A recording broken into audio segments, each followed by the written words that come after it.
Hi friends, this is Shamini from SNS College of Technology and BA Department, and this is the second topic in our first unit of financial derivatives, and this is about the forward contracts and the different what are the how the forward contract has been executed in the financial market and how the closure of forward contracts takes place like that.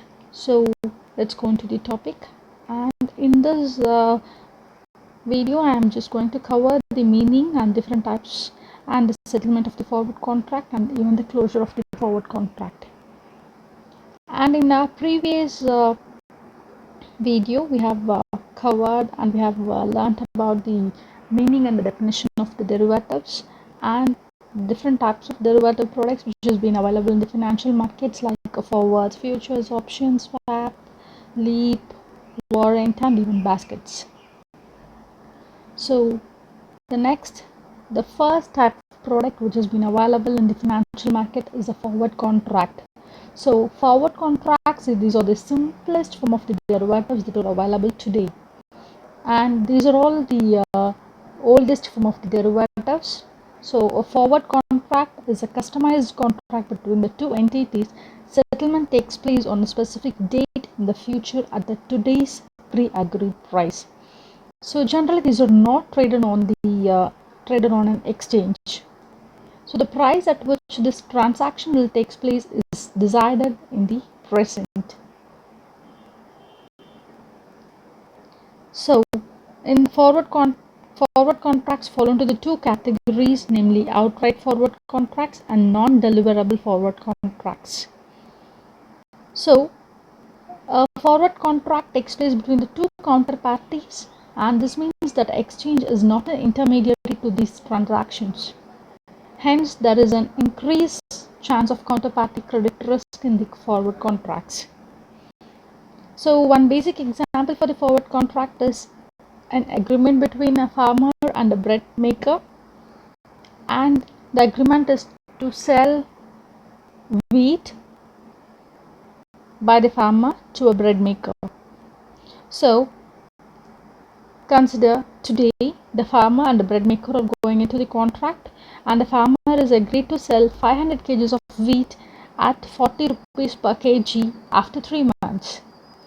So after 3 months the execution takes place, that is the farmer, as agreed, he sells 500 kgs of wheat to the bread maker at the price which has been agreed 3 months back, which is 40 rupees per kg.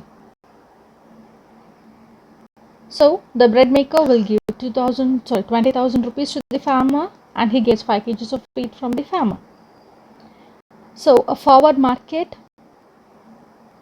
here a farmer and the bread maker, these two parties are involved in this market, and they both enter into a contract, and in that contract the specifications or the amount of the asset and the price of the asset and even the execution date of the contract will be specified in this contract.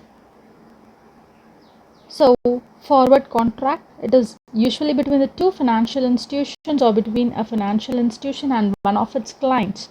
So it is a bilateral contract, hence it is exposed to the counterparty risk, as I said before, because there is no intermediary to these transactions.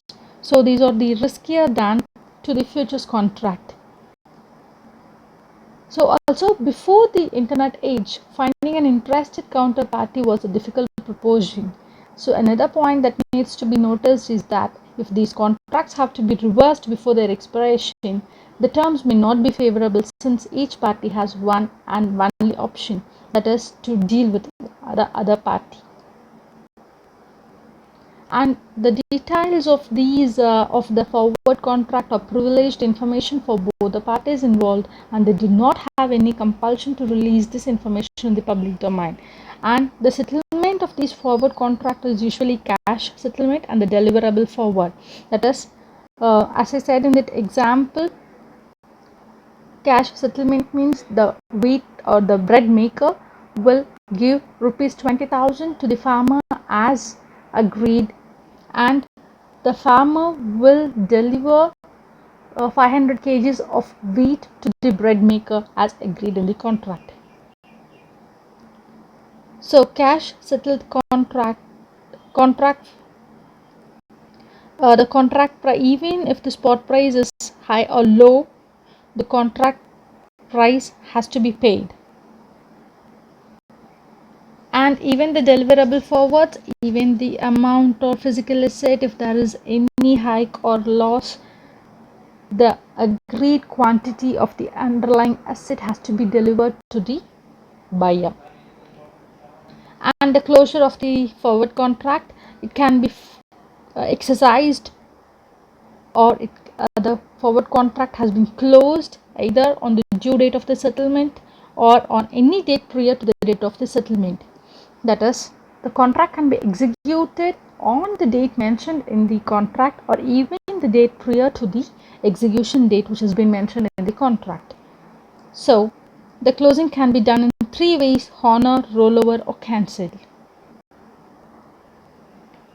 So, this is about the basics of the forward contracts, which is to be known by everyone. I hope this lecture has covered the meaning of the forward contract and how the settlement takes place and the closure of the forward contracts.